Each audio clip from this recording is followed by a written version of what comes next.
Kejaksaan Negeri Lahat menggelar operasi tangkap tangan di kantor Camat Pagar Gunung Lahat, Sumatera Selatan, Kamis 23 Juli 2025 sore kemarin. Sebanyak 23 orang diamankan dalam OTT tersebut. Mereka terdiri dari 20 kepala desa, seorang camat, 1 ketua forum abdesi, dan 4 diantaranya merupakan perempuan. Penangkapan berlangsung saat para pihak tengah menggelar rapat koordinasi persiapan peringatan HUT ke-80 Indonesia.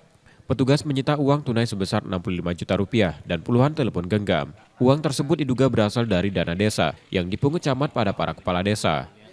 Diduga uang pungli itu rencananya akan diserahkan ke salah satu oknum aparat penegak hukum.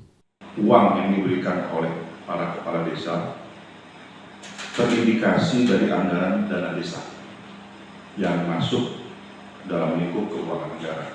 Para penyidik kami masih mendalami dugaan aliran dana kepada oknum penegak hukum, serta akan menelusuri sudah berapa kali praktek seperti ini terjadi.